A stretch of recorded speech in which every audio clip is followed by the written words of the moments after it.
Hello friends, आप सबका welcome है मेरे यूट्यूब चैनल यूपीएससी गुरु में। कल मैंने आप लोगों को विज़न आईएएस का टेस्ट का बुकलेट का फर्स्ट पार्ट मैंने आप लोगों को बताया है। ये फर्स्ट टेस्ट सीरीज़ है हमारी, जो है 6310 यानी कि फर्स्ट यानी कि पहला टेस्ट है हमारा ये। आज मैं इसका आप लोगों को सेकंड पार्ट बताऊंगी, क्योंकि कल मैंने आप लोगों को 50 क्वेश्चंस बताए थे, उनके आंसर भी बताए थे और 50 रह गए थे, क्योंकि जीएस पेपर में क्वेश्चन 100 आते हैं और जो सीसेट का पेपर आता है उसमें 80 क्वेश्चंस आते हैं। ठीक है, इसके बाद हम लोग सीसेट की भी टेस्ट सीरीज़ करेंगे, लेकिन पहले हम इसको कंप्लीट करते हैं। और आगे बढ़ने से पहले प्लीज़ आप लोगों से मेरी रिक्वेस्ट है कि आप लोग प्लीज़ चैनल को सब्सक्राइब करें, लाइक करें और शेयर करें और फुल वीडियो ज़रूर देखिएगा, तभी आप लोगों को सारे क्वेश्चंस पता चलेंगे और आंसर पता चलेंगे। बिना पूरा वीडियो देखे आप लोगों को समझ में नहीं आएगा। ठीक है, कल हमने 50 तक कर लिए थे, आज हम करेंगे 51 से स्टार्ट। यूपीएससी के अगर आप तैयारी कर रहे हो और आप लोग एनसीईआरटी नहीं पढ़ रहे हो तो ये बहुत बड़ी गलती होगी। तो प्लीज़ एनसीईआरटी के नोट्स भी आप ज़रूर देखिएगा, आप लोगों को मेरे चैनल पे मिल जाएंगे। और टेस्ट सीरीज़ करना भी बहुत इम्पोर्टेंट है, इससे आप लोगों को टाइम की वैल्यू पता चलेगी कि आप 2 आवर्स में कितने क्वेश्चन अटैम्प्ट कर पा रहे हो, कितनी समझ पकड़ पा रहे हो, आप लोग क्वेश्चन को कितना समझ पा रहे हो, क्या उसमें पूछा जा रहा है, क्या इनडायरेक्ट पूछा जा रहा है या डायरेक्ट पूछा जा रहा है। इस तरह की आप लोगों को टेस्ट सीरीज़ से आप लोगों को समझ होगी। तो प्लीज़ टेस्ट सीरीज़ की प्रैक्टिस भी आप लोग जरूर करते रहिएगा। तो हमारा क्वेश्चन है 51,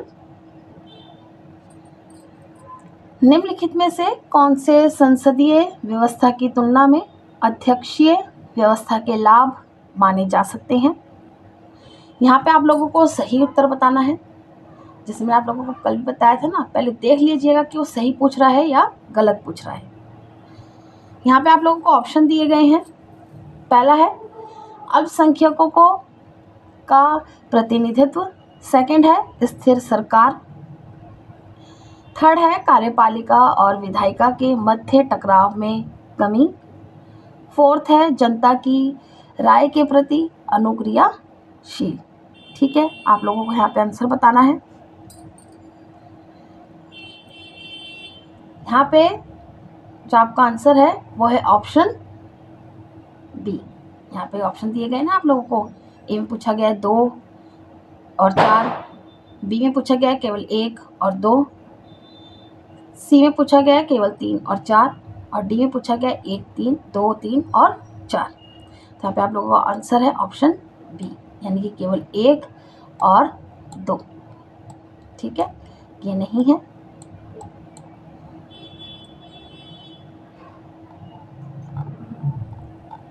क्वेश्चन नंबर 52, राष्ट्रीय आपातकाल के संदर्भ में, यहाँ पे राष्ट्रीय आपातकाल के बारे में बात की जा रही है। यहाँ पे जो क्वेश्चन है वो इसमें से, इस टॉपिक्स में से आया है। या आप लोग प्लीज़ इसको आप लोग एनसीईआरटी में भी दिया गया है, थोड़ा सा उसको भी नज़र मारिएगा ज़रूर। और जो डीपली है वो आप लोगों का एम लक्ष्मीकांत की बुक में है, तो उसको भी वहाँ पर आप लोगों को अच्छे से पढ़ना है। राष्ट्रीय आपातकाल के संदर्भ में निम्नलिखित कथनों पर विचार कीजिए। यहाँ आप लोगों को 2 सेंटेंस दिए गए हैं। पहला है राष्ट्रीय आपातकाल को हटाने के लिए संसद की मंजूरी आवश्यक होती है। सेकंड पूछा गया है राष्ट्रीय आपातकाल की अधिकतम अवधि 3 वर्ष है। यहाँ पे आप लोगों को सही कथन का चुनाव करना है, सही बताना है। यहाँ पे आपको ऑप्शन दिया गया है। ए में दिया गया है केवल 1, यानी कि केवल 1 सही है। बी में पूछा गया है केवल 2, सी में पूछा गया है 1 और 2 दोनों, और डी में पूछा गया है ना तो 1 ना ही 2। ठीक है, तो यहाँ पे आप लोगों का आंसर होगा ऑप्शन डी, ना तो 1 ना ही 1 ना ही 2। ठीक है, अब आते हैं क्वेश्चन नंबर 53। यहाँ पे युग्मों पर विचार करना है। एक तरफ आप लोगों को सरकारी पोर्टल दिया गया है और उसका उद्देश्य दिए गए हैं सामने। ठीक है, आप लोगों को सही बताना है। यहाँ पे सही लिखा है। पहला है आप लोगों का सरकारी पोर्टल, अन्न चक्र, उसका उद्देश्य यहाँ पे बताया गया है। सार्वजनिक वितरण प्रणाली की आपूर्ति श्रृंखला के अनुकूलन हेतु उपकरण। सेकंड है स्कैन, और इसका उद्देश्य यहाँ पे बताया गया है। राष्ट्रीय खाद्य सुरक्षा अधिनियम 2013 के तहत राज्यों के लिए सब्सिडी के दावों की प्रक्रिया को सरल बनाता है। और थर्ड दिया गया है अमृत ज्ञान कोश, और इसका उद्देश्य यहाँ पे बताया गया है। डिजिटल प्लेटफॉर्म के माध्यम से समावेशी और गुणवत्तापूर्ण शिक्षा को बढ़ावा देना, यानी कि गुणवत्तापूर्ण शिक्षा को बढ़ावा देना।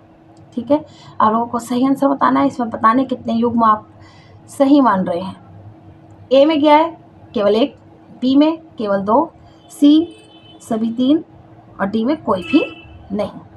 इस तरीके से पूछा गया है। तो यहाँ पे आप लोगों का जो आंसर है, इसमें से सिर्फ 2 युग्म जो हैं वो सही हैं, तो इसलिए आप लोगों का जो आंसर है वो होगा ऑप्शन बी। ठीक है, अब आते हैं 54 पर। निम्नलिखित अधिकारों में से कौन से केवल भारतीय नागरिकों के लिए उपलब्ध हैं और गैर नागरिकों या विदेशियों के लिए उपलब्ध नहीं है? ठीक है, क्वेश्चन को आप लोग दोबारा सुनिए। कौन से केवल कौन से अधिकार जो है केवल भारतीय नागरिकों के लिए उपलब्ध है? कौन से अधिकार है जो केवल भारतीयों के लिए उपलब्ध है और गैर नागरिकों या विदेशियों के लिए उपलब्ध नहीं है? ठीक है, पहला है यहाँ पर निजता का अधिकार। सेकंड है वाक या अभिव्यक्ति की स्वतंत्रता का अधिकार। थर्ड दिया गया है धार्मिक कार्यों के प्रबंध की स्वतंत्रता। और फोर्थ है शांतिपूर्वक सम्मेलन का अधिकार। ठीक है, यहाँ पे आपको सही बताना है। ए में पूछा गया है केवल 1 और 2, बी में है केवल 2 और 3, ऑप्शन सी में पूछा गया है केवल 2 और 4, ऑप्शन डी में दिया गया है केवल 3 और 4। ठीक है, निजता का अधिकार तो नहीं है, ठीक है, उपलब्ध नहीं है।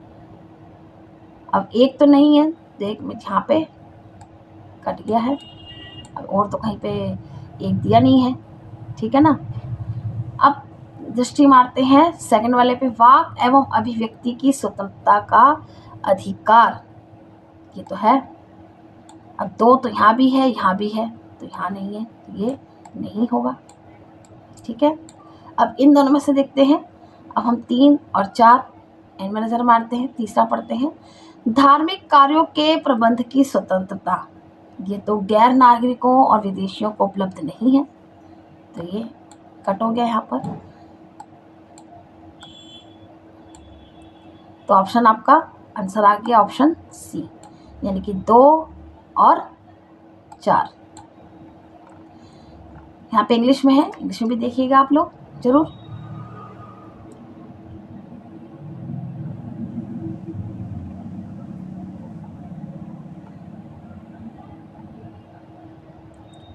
प्रैक्टिस करोगे तभी आप लोग क्वेश्चन पेपर जो है अच्छे से हल कर पाओगे, समझ पाओगे। और टेस्ट सीरीज बहुत ज़रूरी है, इम्पॉर्टेंट है, क्योंकि टेस्ट सीरीज से ही काफ़ी क्वेश्चन जो है आप देखिएगा ज़रूर। टेस्ट सीरीज से भी आप लोगों को बहुत हेल्प मिली है, PYQ में रिपीट हुए हैं क्वेश्चंस।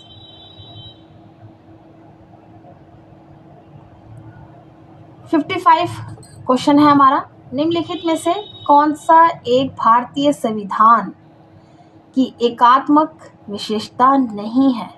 ठीक है, नहीं पूछा है। ए ऑप्शन में दिया गया है एकल संविधान, बी में पूछा है आपातकालीन प्रावधान, और सी में दिया गया है अखिल भारतीय सेवाएं, और डी में दिया गया है द्विसदनीयता। ठीक है, भारतीय संविधान की एकात्मक विशेषता नहीं है। ठीक है, तो यहाँ पे आपका ऑप्शन डी सही होगा, यानी कि द्विसदनीयता। अब है 56 सशस्त्र बलों पर मूल अधिकारों की प्रयोज्यता के संदर्भ में निम्नलिखित कथनों पर विचार कीजिए। ये सशस्त्र बलों पर मूल अधिकारों से रिलेटेड क्वेश्चन है, जिसको ध्यान से पढ़िएगा आप लोग, और चाहे तो मैं आप लोगों को सजेशन करूँगी कि आप लोग इसको थोड़ा डीपली भी सर्च करके पढ़िएगा। यहाँ पे सेंटेंस दिया गया है। पहला, संसद सशस्त्र बलों के सदस्यों के मूल अधिकारों को प्रतिबंधित और निरस्त दोनों कर सकती है। सेकंड है, सशस्त्र बलों के सदस्य अभिव्यक्ति में केवल सैनिक शामिल हैं और सशस्त्र बलों के गैर लड़ाकू सदस्य शामिल नहीं हैं। ठीक है, यहाँ पे ये बात की जा रही है। अब यहाँ पे स्ट्रीम वर्ड क्या है आप लोगों का, एक तो हो गया केवल, और यहाँ पे नेगेटिव भी दिया गया है। आप नेगेटिव की तरफ ध्यान दो या ना दो, लेकिन यहाँ पे स्ट्रीम वर्ड है तो दो तो हो नहीं सकता, है ना, दो आंसर तो नहीं हो सकता। यहाँ पे दो दिया गया, ये भी नहीं हो सकता है। इस तरीके से आप ट्रिक लगा सकते हो। ठीक है, संसद सशस्त्र बलों के सदस्यों के मूल अधिकारों को प्रतिबंधित और निरस्त दोनों कर सकती है ऑब्वियसली, तो आपका आंसर होगा ऑप्शन ए। ठीक है, अब है क्वेश्चन नंबर 57। राज्य सूचना आयुक्तों के कार्यकाल और सेवा शर्तों के संदर्भ में निम्नलिखित कथनों पर विचार कीजिए। यहाँ पे आपको दो सेंटेंस दिए गए हैं और आप लोगों से सही पूछा गया है। ठीक है, पहला है, वे 5वें वर्ष की यानी कि 5 वर्ष की अवधि या 65 वर्ष की आयु प्राप्त करने तक पद पर बने रह सकते हैं। यानी कि वे 5 वर्ष की अवधि या 65 वर्ष, दोनों में से कोई भी जो पहले हो, ठीक है, की आयु प्राप्त करने तक पद पर बने रह सकते हैं। सेकंड दिया गया है, राज्य सूचना आयुक्त को देय वेतन और भत्ते तथा सेवा की अन्य शर्तें उच्च न्यायालय के न्यायाधीश के समान होते हैं। ये पूछा गया है यहाँ पर। तो राज्य सूचना आयुक्त को देय वेतन और भत्ते तथा सेवा की अन्य शर्तें उच्च न्यायालय के न्यायाधीश के समान होते हैं, नहीं, यहाँ पे दो गलत है, तो ये तो नहीं हो सकता। ठीक है ना, हाँ, यहाँ पे ये बात बिल्कुल सही है, तो ऑप्शन ए आप लोगों का पहला सही है। अब आते हैं क्वेश्चन नंबर 58।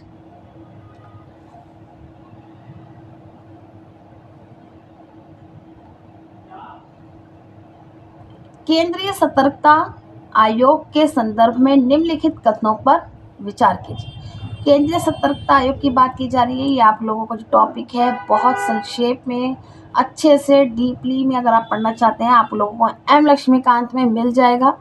और जो इसके नोट्स चाहिए तो आप लोग प्लीज़ मुझे बताइएगा ज़रूर।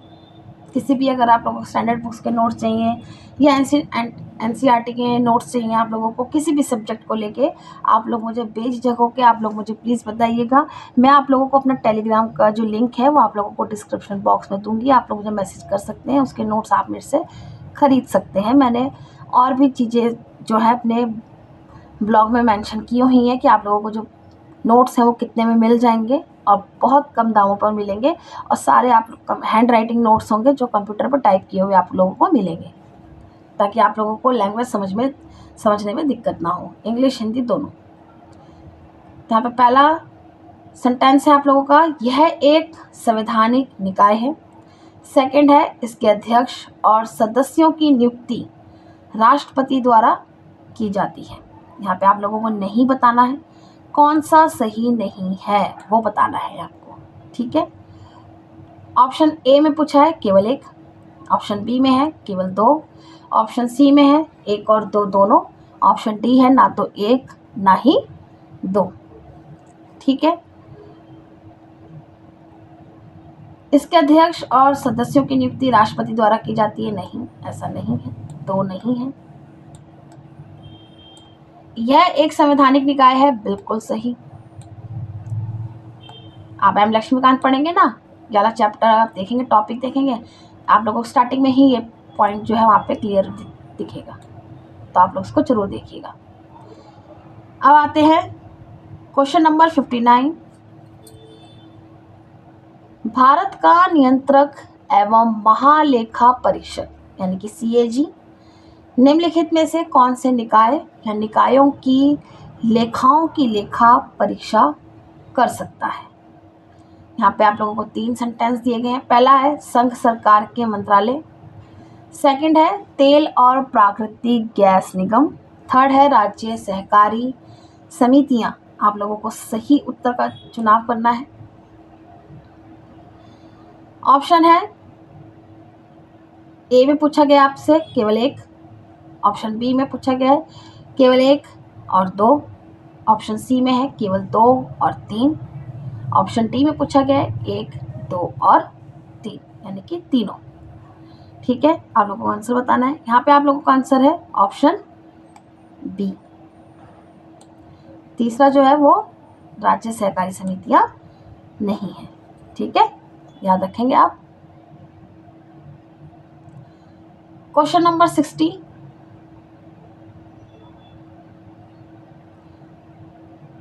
उच्चतम न्यायालय और उच्च न्यायालयों के रिट क्षेत्राधिकार के संदर्भ में निम्नलिखित कथनों में से कौन से सही हैं?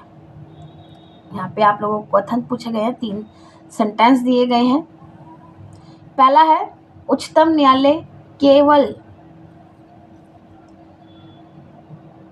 मूल अधिकारों के प्रवर्तन के लिए रिट जारी कर सकता है, जबकि उच्च न्यायालय न केवल मूल अधिकारों के प्रवर्तन के लिए बल्कि किसी अन्य उद्देश्य के लिए भी रिट जारी कर सकता है। सेकंड में पूछा गया है, यहाँ पे जो स्ट्रीम वर्ड होगा ना उसको पहले आप पेंसिल से अंडरलाइन भी करते रहिएगा।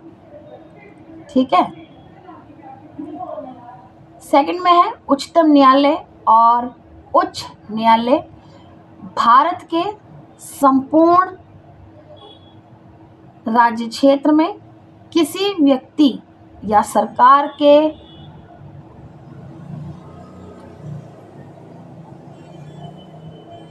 विरुद्ध रिट जारी कर सकते हैं।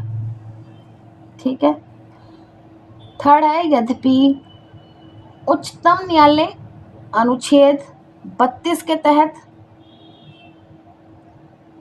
अपने रिट क्षेत्राधिकार का प्रयोग करने से इनकार नहीं कर सकता, किंतु उच्च न्यायालय अनुच्छेद 226 के तहत अपने रिट क्षेत्राधिकार का प्रयोग करने से इनकार कर सकते हैं। यहाँ पे आप लोगों को सही बताना है।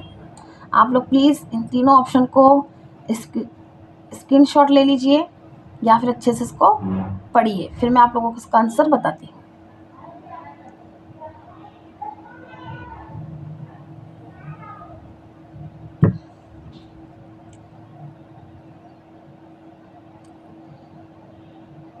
इसका आंसर है ऑप्शन सी, 1 और 3।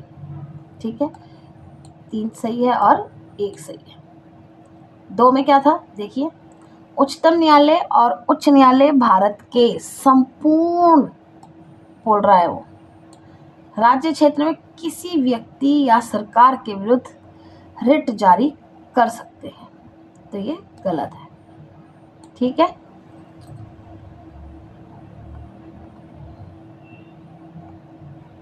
इंग्लिश में भी देखिए आप लोग।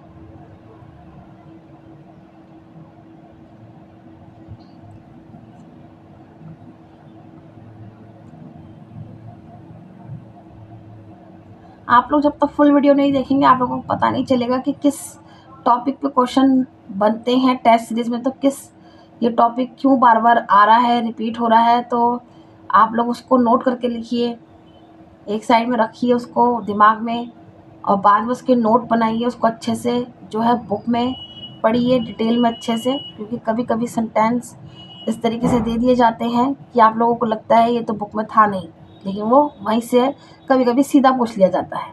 ठीक है, तो आप लोग ज़रूर देखिएगा, अच्छे से उन टॉपिकों को अंडरलाइन करिए और उनको नोट करके रखिए।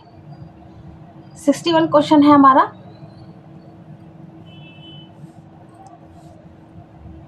किसी विशेष दिन मतदान के समय लोकसभा में 300 सदस्य उपस्थित होते हैं। इस परिदृश्य में संविधान के अनुच्छेद 368 के तहत एक संविधान संशोधन विधेयक। यहाँ पे आपको 4 ऑप्शन दिए गए हैं। ए में है केवल 200 सदस्यों के समर्थन से पारित किया जा सकता है। ठीक है, ये स्ट्रीम वर्ड है। ऑप्शन बी,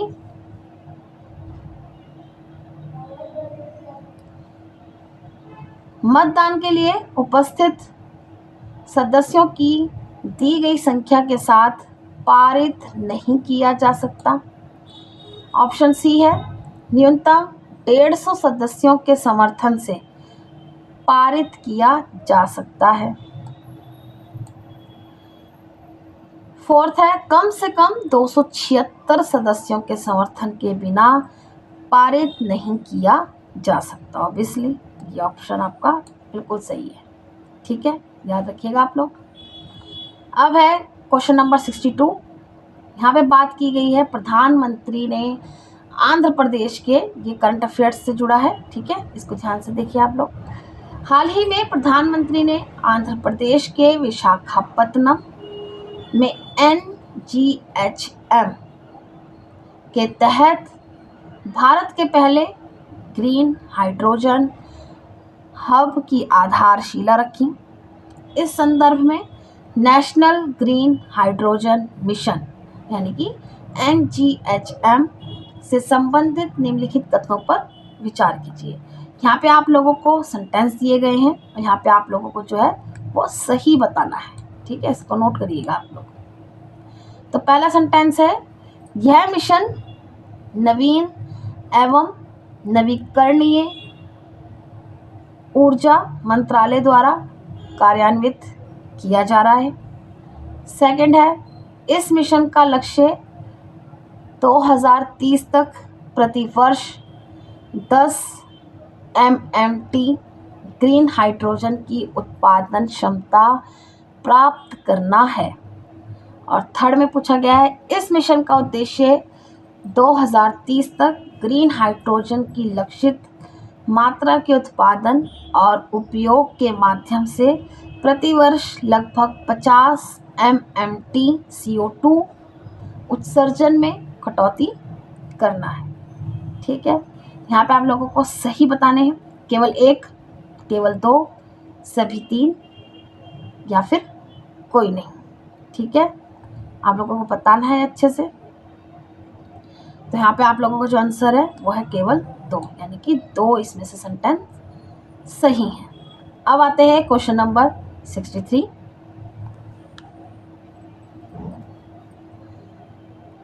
संविधान के अनुच्छेद 356 के तहत राष्ट्रपति शासन के संदर्भ में निम्नलिखित कथनों पर विचार कीजिए। यहाँ पे राष्ट्रपति शासन की बात की जा रही है। यहाँ पे 2 सेंटेंस दिए गए हैं आप लोगों को।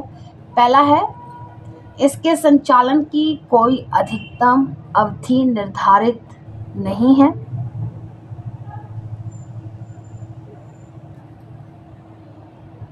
सेकंड है जब इसे लागू किया जाता है, जिसका स्ट्रीम वर्ड यहाँ पे होगा,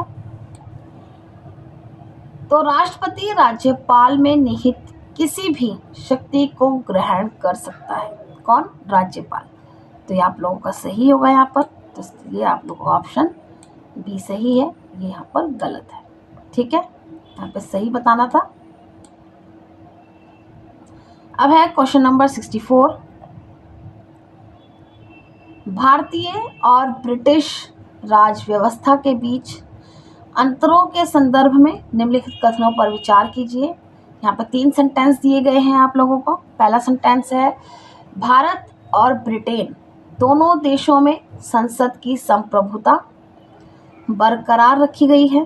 सेकंड है भारत और ब्रिटेन दोनों देशों के मंत्रियों को राष्ट्राध्यक्ष के आधिकारिक कृतियों पर प्रति हस्ताक्षर करना आवश्यक है। थर्ड है भारत और ब्रिटेन में सदन का अध्यक्ष चुने जाने के बाद अध्यक्ष राजनीतिक दल से इस्तीफा दे देता है। यहाँ पे सही बताना है आपको। ऑप्शन दिए गए हैं आपको 4, केवल 1, केवल 2, सभी 3 या कोई नहीं। तो यहाँ पे आप लोगों का जो आंसर है वो होगा कोई नहीं। Option D. ठीक है, अब है 65 क्वेश्चन नंबर। हाल ही में प्रधानमंत्री ने रानी वेलु नचियार को उनकी जयंती पर श्रद्धांजलि अर्पित की। भारत के औपनिवेशिक इतिहास में रानी वेलु नचियार को निम्नलिखित में से किस कारण से स्मरण किया जाता है? रानी वेलु नचियार पे अगर आप लोगों को नोट्स चाहिए तो आप लोग मुझसे ले सकते हैं किसी भी टॉपिक पे। ठीक है, जितने भी यहाँ पर 100 क्वेश्चन है, आप कोई भी टॉपिक ले सकते हैं, ग्रीन हाइड्रोजन पे भी ले सकते हैं। ठीक है, तो यहाँ पे आप लोगों को 4 सेंटेंस दिए गए हैं। पहला है, वह शाही परिवार की एक ऐसी महिला थी जिन्होंने शक्तिशाली ब्रिटिश साम्राज्य को चुनौती दी थी।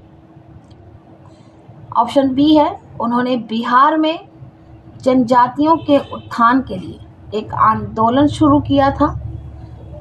ऑप्शन सी है, उन्होंने स्वदेशी कारीगरी और उद्योगों के पुनरुत्थान में योगदान दिया था।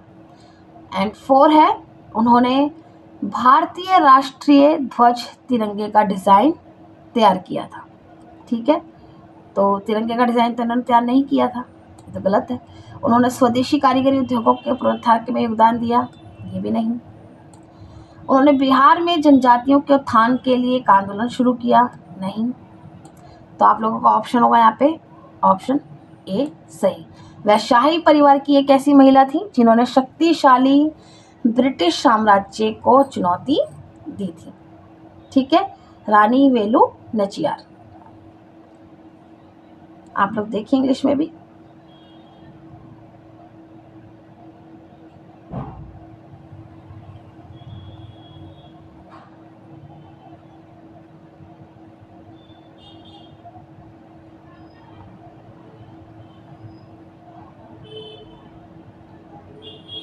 अब हमारा क्वेश्चन नंबर 66, राज्य के महाधिवक्ता के संदर्भ में पूछा गया है। यहाँ पे कथन दिए गए हैं और आपको यहाँ पर सही कथन बताना है। ठीक है, राज्य महाधिवक्ता के संदर्भ में निम्नलिखित कथनों पर विचार कीजिए। तो पहला है, उसकी नियुक्ति राज्यपाल द्वारा की जाती है। सेकंड है, राज्य के महाधिवक्ता के रूप में नियुक्ति होने के लिए उसकी आयु कम से कम 35 वर्ष होनी चाहिए। थर्ड है, उसके वेतन भत्तों को राज्यपाल द्वारा निर्धारित किया जाता है। यहाँ पे आप लोगों को सही बताने हैं कि इसमें से कितने सही हैं। ऑप्शन है ए केवल 1, ऑप्शन बी केवल 2, ऑप्शन सी सभी 3, ऑप्शन डी कोई नहीं। ठीक है, तो यहाँ पे आप लोगों का ऑप्शन बी सही होगा, इनमें से 2 सही हैं। अब है क्वेश्चन नंबर 67, निम्नलिखित पर विचार करना है। यहाँ पे पहले आप लोगों को सेंटेंस से दिए गए, फिर यहाँ पे पूछा जा रहा है। चलो पढ़ते हैं। पहला सेंटेंस है, संविधान का पालन करना तथा उसके आदर्शों एवं संस्थाओं का आदर करना। सेकंड है, नदियों और वन्य जीवों की रक्षा और उनका संवर्धन करना।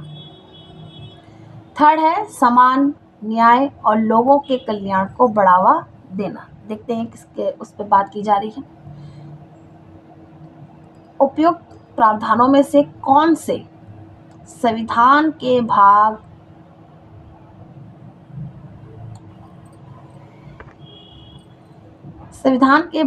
4A के अंतर्गत मूल कर्तव्य हैं? तो ये संविधान भाग 4 से जुड़ा है। ठीक है, तो यहाँ पे समान न्याय और लोगों के कल्याण को बढ़ावा देना, ये तो नहीं होगा। ऑप्शन 3 तो गलत हो गया। ठीक है, तो जहाँ भी 3 है उसको कट कर दीजिए। तो आप लोगों का आंसर आ गया ऑप्शन बी, यानी कि 1 और 2 ये सही है। ठीक है, इस तरीके से आप देख सकते हैं और ट्रिक लगा सकते हैं। पहले गलत का चुनाव करिए, आपका आंसर आ जाएगा। अब है क्वेश्चन नंबर 68। मूल कर्तव्यों के संदर्भ में निम्नलिखित कथनों पर विचार कीजिए और आप लोगों को यहाँ पे सही बताना है। ये मूल कर्तव्य से जुड़ा है क्वेश्चन। तो यहाँ पे सेंटेंस है आप लोगों का पहला, भारतीय संविधान में मूल कर्तव्य पूर्ववर्ती यानी कि USSR के संविधान से प्रेरित है। सेकंड है, अधिकारों का प्रयोग कर्तव्यों की पूर्ति पर निर्भर है। यहाँ पे आप लोगों को ऑप्शन दिए गए 4। ऑप्शन ए केवल 1, ऑप्शन बी केवल 2, ऑप्शन सी 1 और 2 दोनों, ऑप्शन डी ना तो 1 ना ही 2। तो आप लोगों का आंसर होगा ऑप्शन ये वाला सही है। तो यहाँ पे ऑप्शन आपका ए सही है। ठीक है, अधिकारों का प्रयोग कर्तव्यों की पूर्ति पर निर्भर नहीं है। ठीक है, यहाँ पे दिया गया है तो गलत है। अब है क्वेश्चन नंबर 69।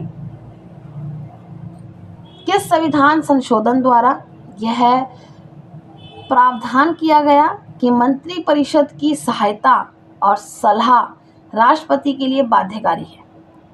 ऑप्शन ए 24वां संशोधन, ऑप्शन बी 42वां संशोधन, ऑप्शन सी 44वां संशोधन, ऑप्शन डी 92वां संशोधन। ठीक है, यहाँ पे आप लोगों का आंसर है ऑप्शन बी यानी कि 42वां संशोधन, ये वाला। अब है क्वेश्चन नंबर 70।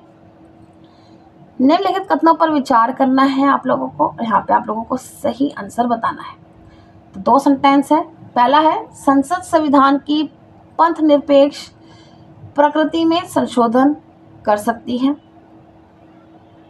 ठीक है। सेकंड पूछा जा रहा है, केवल संसद ही, मतलब जोर डालने इस पर कि केवल संसद ही यह निर्णय ले सकती है कि कोई मामला संविधान की मूल संरचना का हिस्सा है या नहीं है। ठीक है, यहाँ तो ये तो नहीं हो सकता, 2 वाले काट दीजिए आप। अब पहले वाले पे देखते हैं, संसद संविधान की पंथ निरपेक्ष प्रकृति में संशोधन कर सकती है बोल रहे हैं, नहीं, तो आंसर होगा आपका ऑप्शन डी। अब है क्वेश्चन नंबर 71। निम्नलिखित कथनों पर विचार कीजिए। यहाँ पे 2 सेंटेंस दिए गए हैं और यहाँ पे सही पूछा गया है। पहला है, भारतीय संविधान का अनुच्छेद 76 भारत के महान्यायवादी के पद हेतु प्रावधान करता है। ठीक है। सेकंड है, भारत के सॉलिसिटर जनरल को निजी कानूनी प्रैक्टिस करने से प्रतिबंधित नहीं किया गया है। ऑब्वियसली ये सही है, दोनों सेंटेंस यहाँ पर। तो आप लोगों का ऑप्शन हो जाएगा सी सही। ठीक है, यानी कि 1 और 2 दोनों। अब है क्वेश्चन नंबर 72।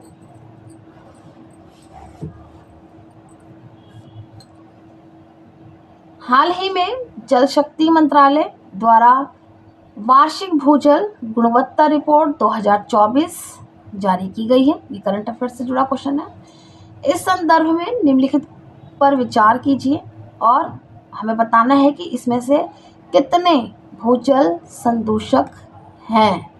ठीक है, पहला है आर्सेनिक, सेकंड है यूरेनियम, थर्ड है फ्लोराइड और 4 है नाइट्रेट। ठीक है, हमें बताने हैं कितने भूजल संदूषक हैं। ऑप्शन ए केवल 1, ऑप्शन बी केवल 2, ऑप्शन सी केवल 3, ऑप्शन डी सभी चारों। तो यहाँ पर जो है वो सभी चारों हैं भूजल संदूषक। तो यहाँ पर ये चारों सही हैं, तो इसलिए आप लोगों का जो आंसर है वो ऑप्शन डी होगा। आप लोगों को अगर कोई भी दिक्कत हो, कहीं भी कुछ समझ में ना आ रहा हो तो प्लीज़ मुझे ज़रूर बताइएगा।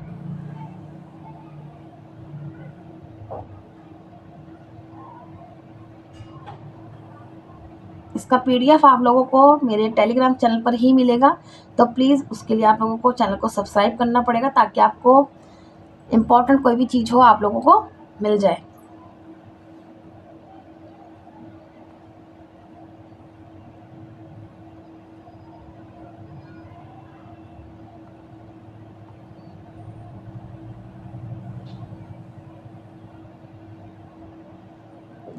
अब है क्वेश्चन नंबर 73।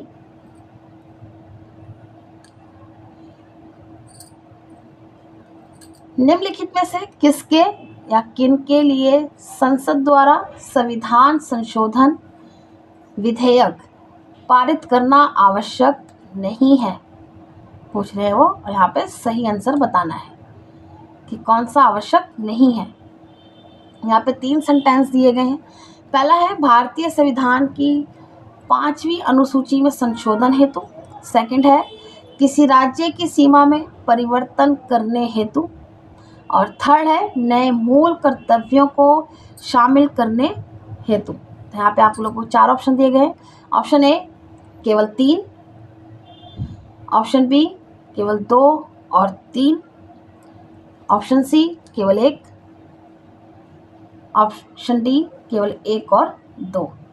ठीक है, नए मूल कर्तव्यों को शामिल करने हेतु, यहाँ पे नए मूल कर्तव्यों की बात की जा रही है तो नहीं है, तो जहाँ पे 3 है वहाँ कट कर दीजिए।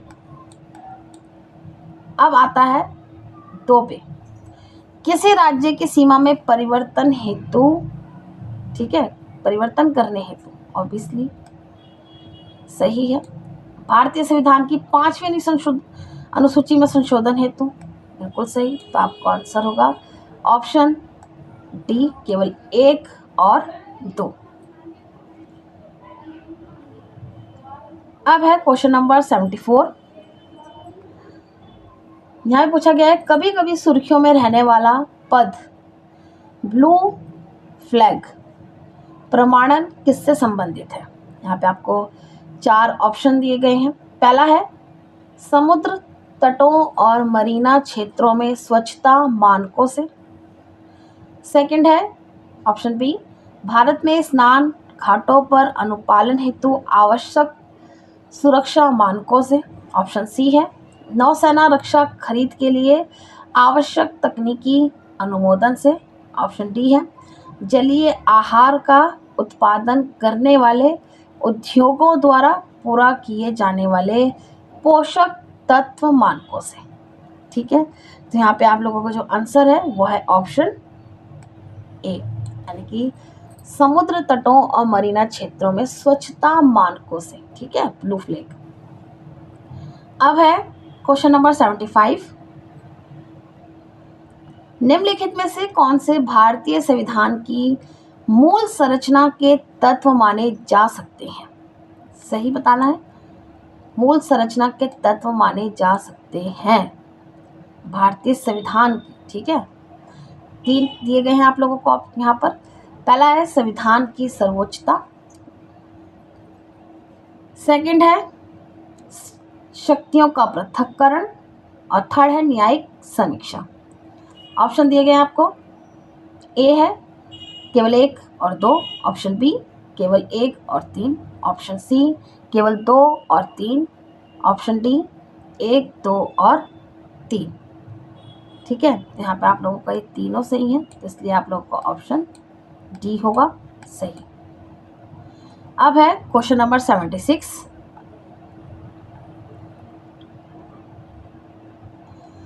हाल ही में किस देश ने नेंगचू-1 नामक विश्व की सबसे बड़ी संपीड़ित वायु ऊर्जा भंडारण परियोजना शुरू की है। करंट अफेयर से जुड़ा है।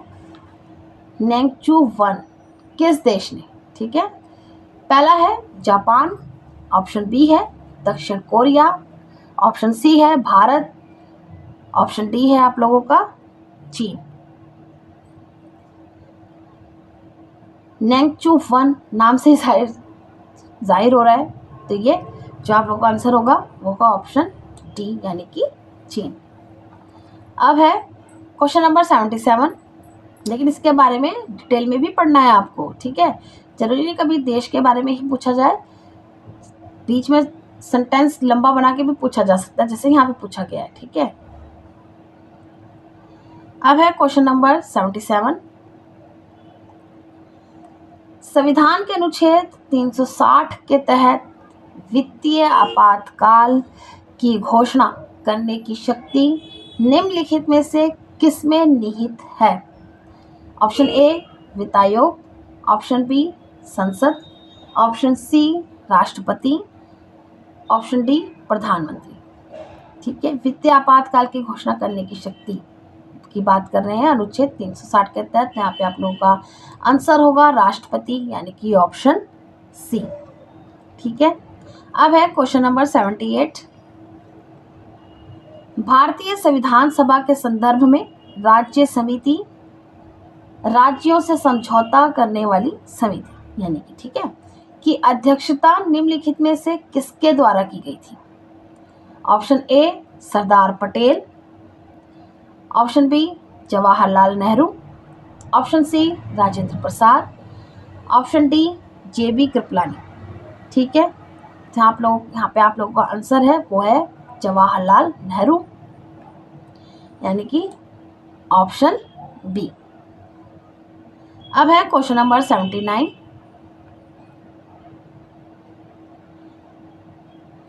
निम्नलिखित में से कौन सा भारत शासन अधिनियम 1935 में उल्लिखित अनुदेशों के समान है?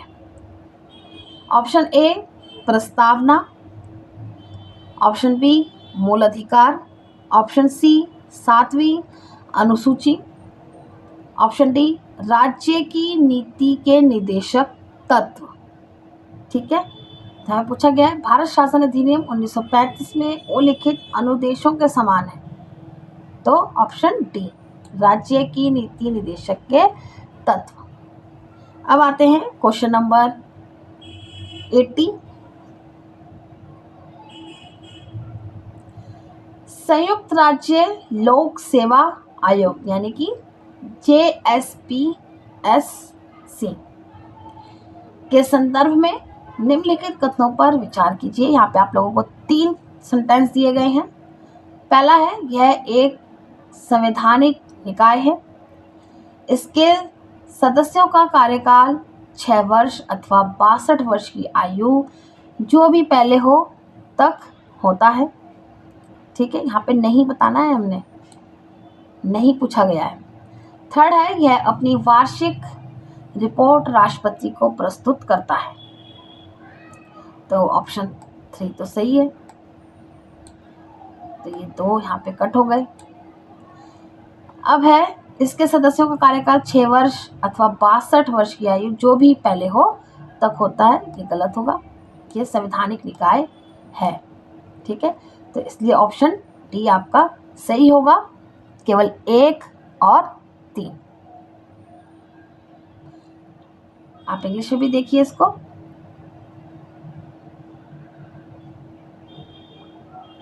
आपको सिर्फ यहाँ पे देखना ही नहीं है, इसको अच्छे से समझना है आंसर को। फिर मैं आप लोगों को PDF टेलीग्राम चैनल पे दूंगी, आप लोग उसको प्लीज़ करिएगा और आप लोग प्रैक्टिस करिएगा। आप लोगों को पता चलना चाहिए कि आप लोगों को दिमाग में, आपके माइंड में जो है कितने क्वेश्चंस के आंसर आप लोगों को समझ में आए हैं। आप लोग करिएगा और 2 आवर्स का अलार्म लगा के करिएगा, टाइमिंग लगा के। ठीक है,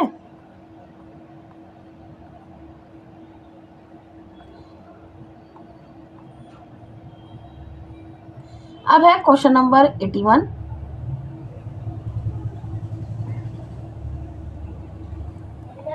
भारतीय संविधान के अनुच्छेद 14 के संदर्भ में निम्नलिखित कथनों पर विचार करना है, यहाँ पर सही बताना है। पहला सेंटेंस है यह भारत में विधि के शासन का मूल आधार है।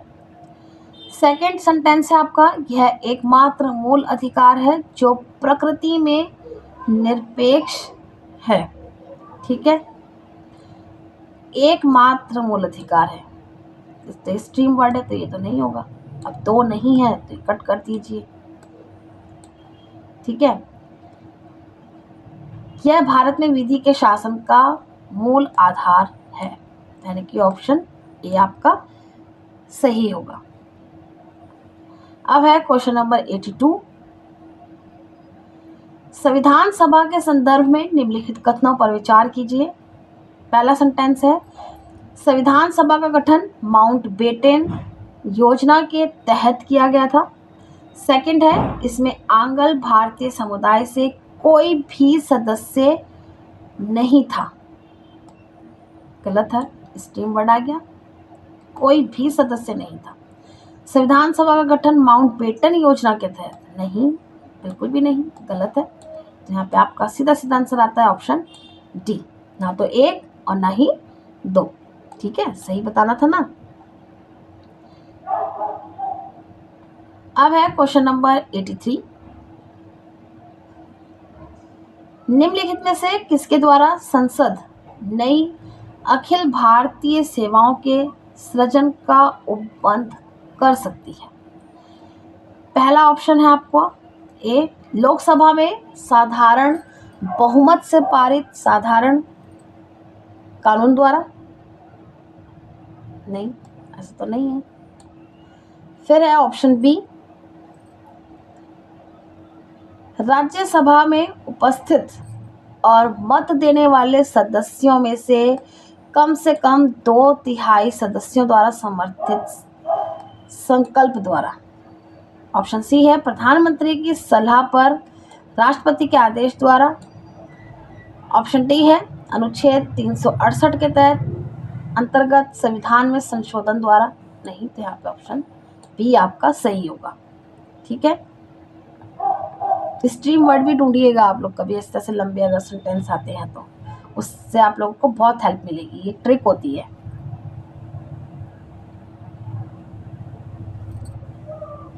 लेकिन अब जो है यूपीएससी धीरे धीरे पकड़ रहा है बच्चों को कि बच्चे किस तरीके से ट्रिक लगाते हैं, तो वो क्वेश्चन इस तरह के कम देता है और क्वेश्चन जो है वो आजकल कथन वाले ज़्यादा दे रहा है। ठीक है, जैसा आप अभी कल के वीडियो में काफ़ी रिपीट हुए थे वो क्वेश्चन। अब है क्वेश्चन नंबर 84। निम्नलिखित कथनों पर विचार कीजिए। यहाँ पूछा गया है निम्नलिखित में से किस अधिनियम की विशेषताएं हैं। मतलब यहाँ पे ऑप्शन दिए गए हैं और यहाँ विशेषताएं दी गई हैं। आप लोगों को बताना है कि ये जो विशेषताएं हैं कौन से अधिनियम से मैच होती हैं। ठीक है, कौन से अधिनियम की ये विशेषताएं हैं जो ऊपर दी गई हैं। तो पहला है वायसराय को भारत में ब्रिटिश ताज का प्रत्यक्ष प्रतिनिधि बनाया गया। सेकंड है इसने भारत के राज्य सचिव के पद का सृजन किया। और थर्ड है इसने निदेशक मंडल और नियंत्रण बोर्ड को समाप्त कर दिया। ठीक है, तो ये किसकी विशेषताएं हैं हम नीचे देखते हैं अभी ऑप्शन। ऑप्शन ए है भारत शासन अधिनियम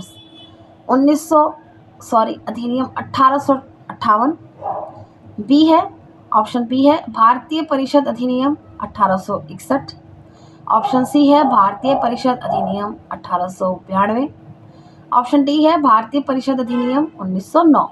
तो जो विशेषताएं हैं ये जो है ऑप्शन ए है आपका आंसर सही, भारत शासन अधिनियम 1858। ठीक है, इसकी है ये। अब है क्वेश्चन नंबर 85।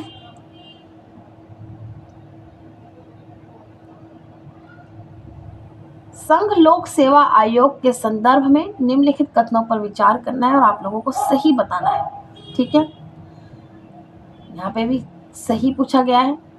कौन सा सही है पूछ रहे हैं संघ लोक सेवा आयोग के संदर्भ में। तो पहला है इसे चयनित उम्मीदवारों के सेवाओं के वर्गीकरण और कैडर प्रबंधन के लिए अधिकृत किया गया है। नहीं, ऐसा तो नहीं होगा। खैर चलो देखते हैं, अभी ऑप्शन देखेंगे।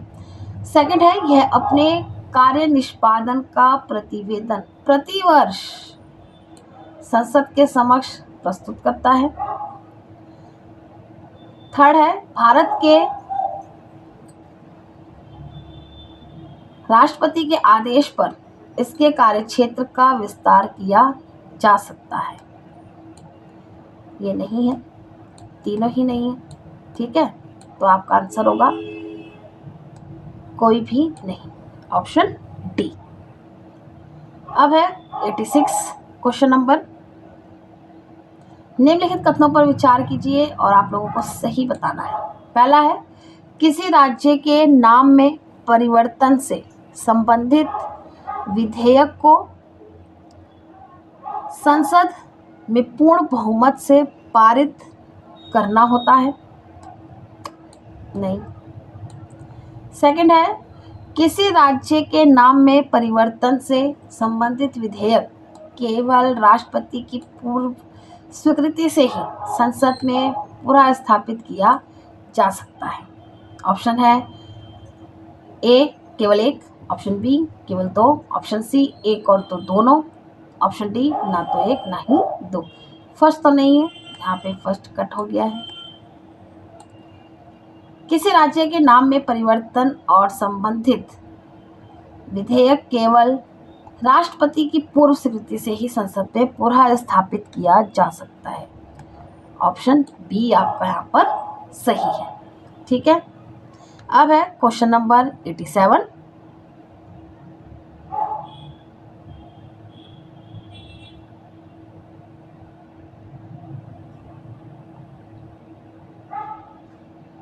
इंग्लिश में भी सेम वही है, तो जो इंग्लिश वाले बच्चे हैं प्लीज़ वो भी नोट करिएगा।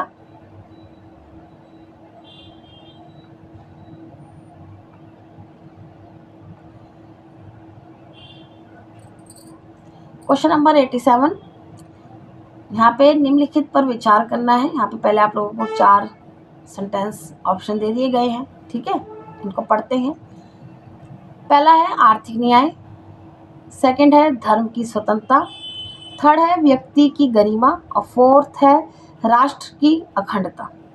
अब यहाँ पे पूछा जा रहा है कि उपयुक्त में से कितने उद्देश्यों का उल्लेख भारतीय संविधान की प्रस्तावना या उद्देशिका में किया गया है।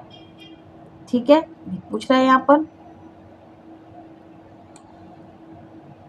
ऑप्शन ए में है केवल एक, ऑप्शन बी में है केवल दो, ऑप्शन सी केवल 3, ऑप्शन डी सभी चारों। तो यहाँ पे आप लोगों का ये सभी चारों सम्मिलित है। ठीक है, अब है क्वेश्चन नंबर 88। निम्नलिखित पर विचार कीजिए। पहले पढ़ते हैं यहाँ पर, उपयुक्त में से कितनों को लॉर्ड कैनिंग ने 1862 में विधान परिषद के लिए मनोनीत किया था? लॉर्ड कैनिंग ने। ठीक है, पहला है बनारस के राजा, सेकंड है पटियाला के महाराजा, थर्ड है सर दिनकर राव। ठीक है, तो मेरे ख्याल से तो आई थिंक जहाँ तक मैंने पढ़ा है हिस्ट्री में भी और पॉलिटी में भी, तो ये तीनों ही आप लोगों के लिए सही होंगे, यानी कि सभी 3। ठीक है, अब है क्वेश्चन नंबर 89। वित्तीय आपात के संदर्भ में दिया गया है। यहाँ पर वित्तीय आपात के बारे में हमने पढ़ना है और उसके कथनों पर विचार करना है और सही बताना है आंसर। ठीक है, पहला है सेंटेंस, वित्तीय आपात की घोषणा साधारण बहुमत से पारित की जाती है। सेकंड है, वित्तीय आपात की घोषणा को दोनों सदनों के विशेष बहुमत से वापस लिया जा सकता है। थर्ड है, वित्तीय आपात की घोषणा केवल एक बार 1991 में वित्तीय संकट के दौरान की गई थी। यहाँ पे दोनों सेंटेंस गलत है।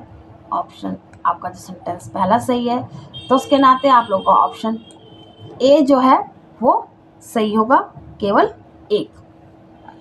अब है क्वेश्चन नंबर 90। केंद्रीय सूचना आयोग CIC के संदर्भ में निम्नलिखित कथनों पर विचार कीजिए। इसमें एक मुख्य सूचना आयुक्त और 10 से अनधिक सूचना आयुक्त होते हैं। सेकंड है, मुख्य सूचना आयुक्त 5 वर्ष की अवधि के लिए पद धारण करेगा। सेंटेंस 3 है, मुख्य सूचना आयुक्त का वेतन और भत्ते मुख्य निर्वाचन आयुक्त के समान होते हैं। यहाँ पे आपको सही बताना है आंसर। केवल एक सही है इनमें से। ऑप्शन बी में है केवल 2 सही हैं, ऑप्शन सी है या सभी तीनों सही हैं, ऑप्शन डी है या फिर कोई भी नहीं। तो यहाँ पर जो है वो केवल एक। ठीक है, ऑप्शन ए। अब है क्वेश्चन नंबर 91, स्वर्ण सिंह समिति। ये बहुत इम्पॉर्टेंट है, क्वेश्चन कभी कभी पूछ लिया जाता है, और अगर मैंने भी पहले प्रैक्टिस सेट किए हैं तो उसमें भी इससे जुड़ा हुआ क्वेश्चन आते हैं, तो आप लोग ध्यान रखिएगा इसको।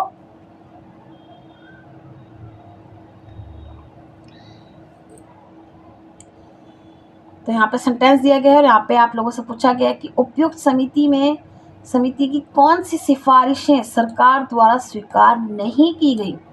हमें वो बतानी है जो सरकार द्वारा स्वीकार नहीं की गई है। ठीक है, तो पहला है करों का भुगतान एक मूल कर्तव्य होना चाहिए।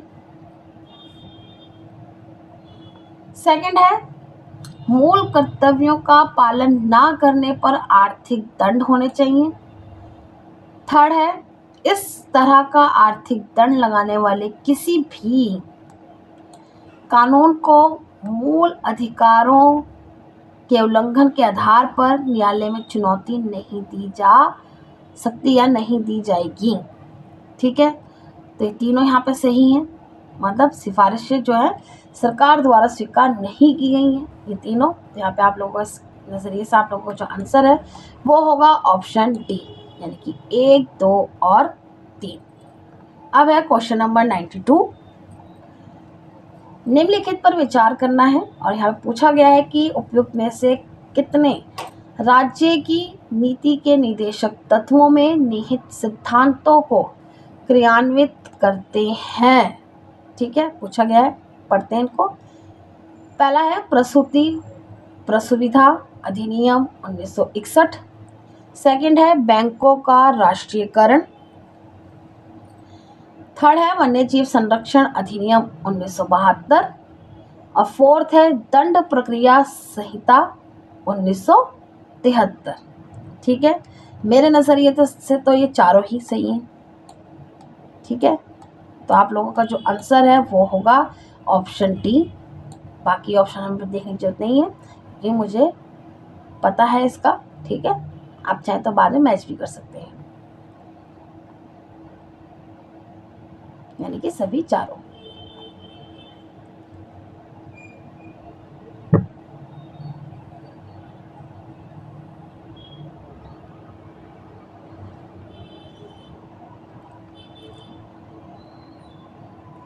अब है क्वेश्चन नंबर 93, हाल ही में इंटरपोल ने अपना पहला सिल्वर नोटिस जारी किया है। यह किससे संबंधित है? ठीक है, यहाँ पे 4 आपको ऑप्शन दिए गए हैं। ऑप्शन ए है आपराधिक परिसंपत्तियों का पता लगाना तथा उन्हें बरामद करना। ठीक है, अब है ऑप्शन बी गुमशुदा व्यक्तियों का पता लगाना। ऑप्शन सी अभियोजन के लिए वांछित व्यक्तियों की अवस्थिति और गिरफ्तारी की मांग करना।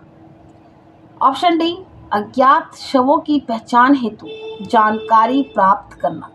तो ये तीनों तो यहाँ पे नहीं है।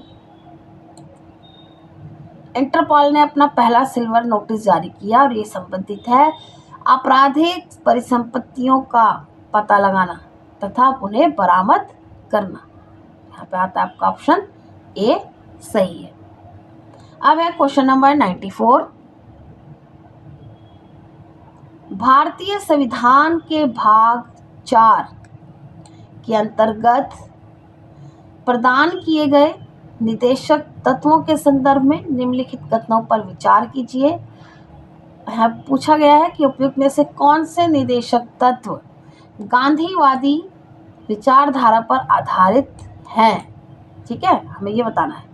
पहला है आप लोगों का सेंटेंस, ग्रामीण क्षेत्रों में कुटीर उद्योगों को व्यक्तिगत या सहकारी आधार पर प्रोत्साहित करना।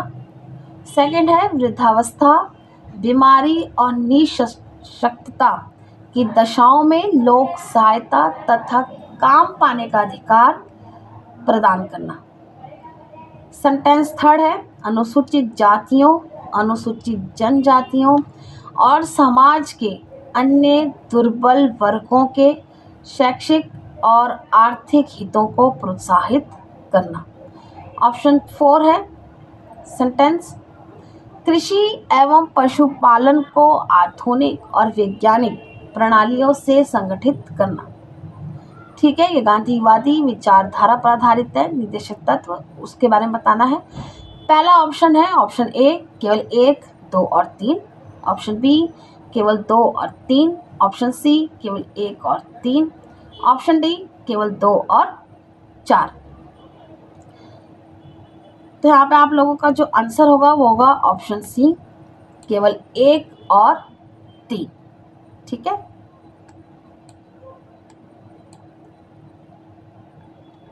अब आते हैं क्वेश्चन नंबर 95।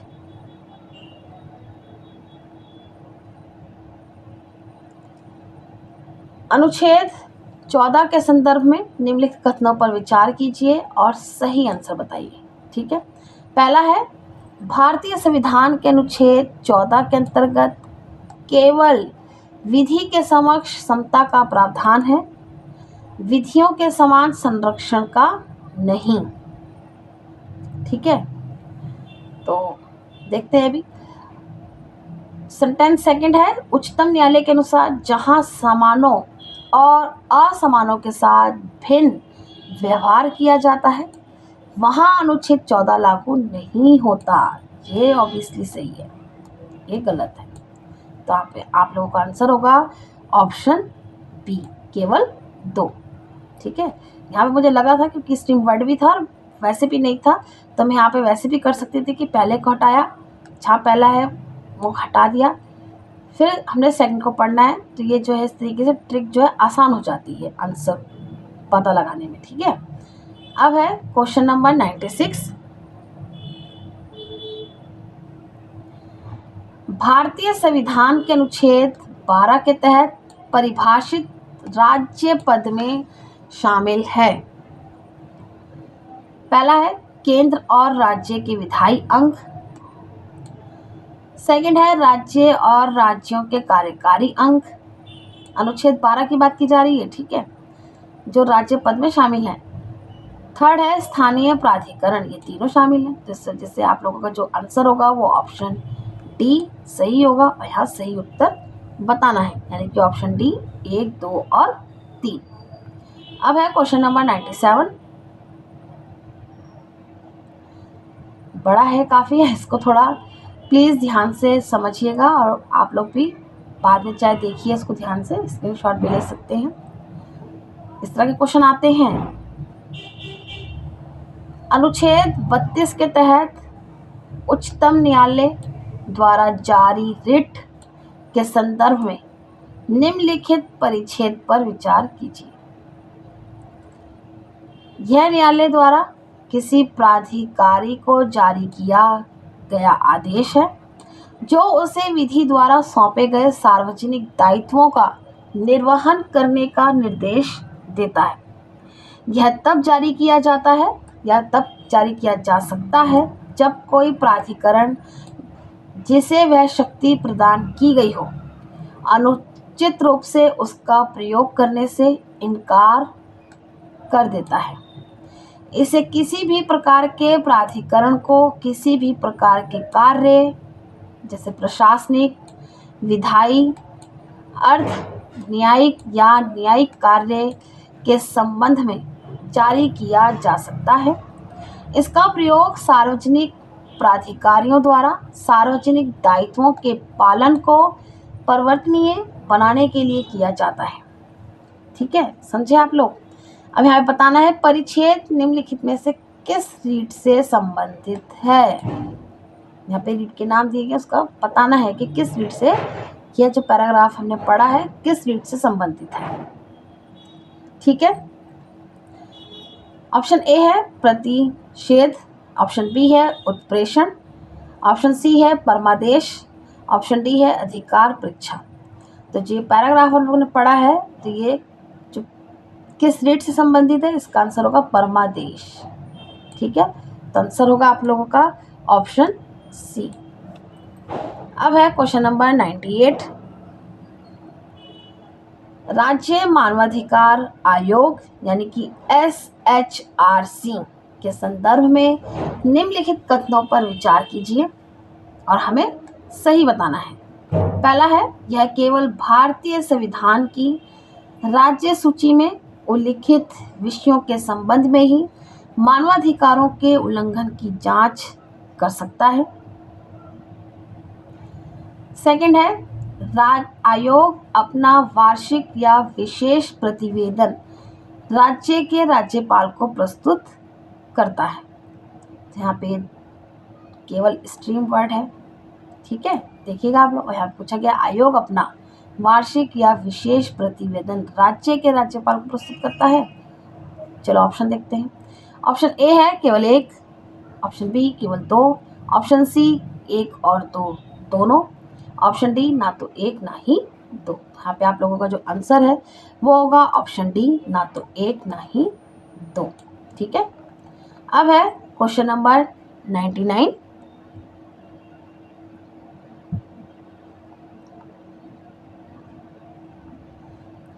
लोकतंत्र के संदर्भ में निम्नलिखित कथनों पर विचार कीजिए। यहाँ पे देखिए कथन वाला आ गया, जिसमें मैंने आप लोगों को बताया था कि आजकल यूपीएससी ने चेंज कर दिया है पैटर्न काफ़ी, और ये पिछले 4-5 सालों से ही जो है चेंज हुआ है। यहाँ पहला कथन पूछा गया है, लोकतंत्र राजनीतिक समानता के मूल सिद्धांत पर आधारित है। सेकंड है, लोकतंत्र में सरकार विधियों या विनियमों द्वारा सीमित नहीं होती है। तो यहाँ पे आप लोगों को सही बताना है कौन सा एक सही है। ऑप्शन ए, कथन एक और कथन दो दोनों सही हैं, तथा कथन दो कथन एक की सही व्याख्या है। ऑप्शन बी, कथन एक और कथन दो दोनों सही हैं, तथा कथन दो कथन एक की सही व्याख्या नहीं है। ऑप्शन सी, कथन एक सही है किंतु कथन दो गलत है। ऑप्शन डी, कथन एक गलत है किंतु कथन दो सही है। तो यहाँ पे जो आंसर है आप लोगों का वो होगा ऑप्शन सी, क्योंकि यहाँ पे जो दो है ना वो गलत है, ठीक है। ऑप्शन सी सही होगा, कथन एक सही है किंतु कथन दो गलत है, ठीक है। अब यहाँ पे पूछा जा रहा है दोनों सही है, यहाँ पे गलत हो गया, ये भी गलत हो गया। यहाँ पूछा जा रहा है कथन एक गलत है, कथन एक तो गलत है नहीं, कथन एक तो सही है, तो ये भी गलत हो जाएगा। तो आंसर आ जाएगा आपका ऑप्शन सी। इस तरीके से इसमें भी कर सकते हैं। अब आता है क्वेश्चन नंबर 100, ये लास्ट क्वेश्चन है। भारतीय संविधान के भाग 3, ठीक है, संविधान के भाग 3 के तहत प्रदत्त धार्मिक स्वतंत्रता के अधिकार यानी कि अनुच्छेद 25 से 28 के संदर्भ में निम्नलिखित कथनों पर विचार कीजिए और सही आंसर बताना है आपको। पहला है, ये धार्मिक विश्वासों, धार्मिक प्रथाओं और अनुष्ठानों को शामिल करते हैं। सेकंड है, राज्य द्वारा प्रशासित किसी भी शैक्षिक संस्थान में धार्मिक शिक्षा प्रदान की जा सकती है नहीं, ठीक है। ऑप्शन है एक केवल एक, ऑप्शन बी केवल दो, एक तो नहीं है, सॉरी दो नहीं है, यहाँ पर ऑप्शन दो नहीं है, ठीक है। ऑप्शन सी एक और दो दोनों, ऑप्शन डी ना तो एक ना ही दो। तो यहाँ पे आप लोगों का आंसर है वो ऑप्शन ए सही है, ए सही है, ठीक है। यानी कि ये धार्मिक विश्वासों, धार्मिक प्रथाओं और अनुष्ठानों को शामिल करते हैं, ठीक है। तो यहाँ पे आप लोगों का जो ये टेस्ट सीरीज है ये फिनिश होता है। फर्स्ट बुकलेट इसकी आज कंप्लीट होती है। जो हमारा टेस्ट था 6310, तो आप लोग प्लीज़ मेरी आप लोगों से रिक्वेस्ट रहेगी चैनल को सब्सक्राइब जरूर करें। और आगे और भी आप लोगों को टेस्ट सीरीज़ मिलेंगी। मैं आप लोगों को CSET की टेस्ट सीरीज़ भी नेक्स्ट वीक से आप लोगों को कराना स्टार्ट करूँगी। तो प्लीज़ आप लोग क्वेश्चन भी देखिए कि किस तरीके से क्वेश्चन पूछे जा रहे हैं टेस्ट सीरीज़ में। तो आप लोगों को इन टॉपिक को जो है एक नोटबुक ले लीजिए, इन टॉपिक्स को आप लोग नोट करिए, लिखिए, उनको पढ़िए, रिवीजन स्टार्ट कर दीजिए, क्योंकि एग्ज़ाम आएगा और आप लोगों को पता भी नहीं चलेगा कब आ गया एग्ज़ाम। और बहुत ज़्यादा उस समय प्रेशर रहता है माइंड पर, फिर आप सोर्सेज बहुत ज़्यादा इकट्ठे करते हो कि नहीं ये भी पढ़ना है वो भी पढ़ना है, तो सब बहुत सारी चीज़ें रह जाती हैं, तो नहीं हो पाता है तो प्लीज़ आप लोग अभी से टेस्ट सीरीज़ का जो है वो स्टार्ट कर दीजिए और एनसीईआरटी के नोट्स भी जो है रिवीजन करिए।